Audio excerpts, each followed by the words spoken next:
So step one is obsess, get totally focused, unleash your desire, that gives the energy. Step two is not waiting. It's massive action, keep changing your approach until you find effective execution.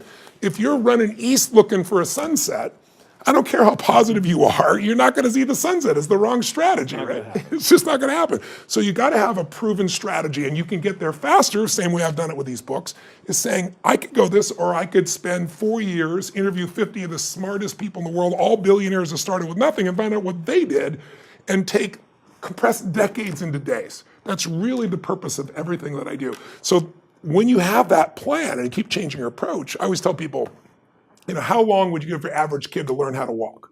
Before you turned to the kid and said, dude, it's never gonna happen, you're not a walker, just give it up. Right? People go, you're crazy, my kid's gonna keep trying until.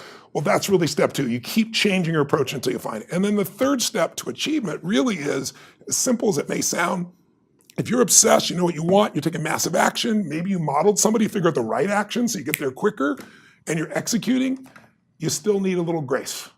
Some people call it luck, you could call it God, but I really believe that there's the part we do and then there's the part that comes to us. But I do know grace shows up a lot more when you do the first two steps on your own, and grace shows up a lot more when you acknowledge grace in your life, when you acknowledge that I was born in a world where I didn't have to build this internet that I can pull out of my pocket the answer to anything on earth. I'm driving on streets I didn't pave. I'm reading books I didn't have to write.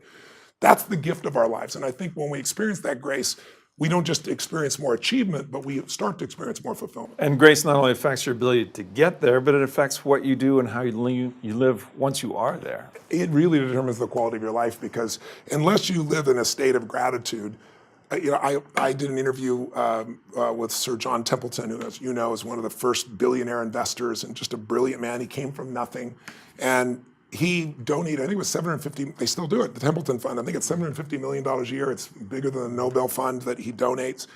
And one day I asked him, I said, what is the secret to wealth?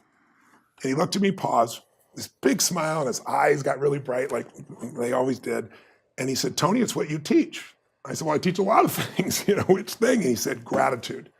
He said, because you and I, Tony, know billionaires that are miserable, and it's because they're not grateful for what they have. And we both know people have no money, seemingly, but they're so grateful for their health, for their husband, for their wife, for their children. They're so grateful to God. They're so grateful for their life that they're rich. So I think it starts with that gratitude. It starts with that connection to grace, as simplistic as that sounds. And so it's not enough just to have your financial plan. You have all the money and be miserable. Let's have the money and be really rich emotionally, psychologically, and spiritually.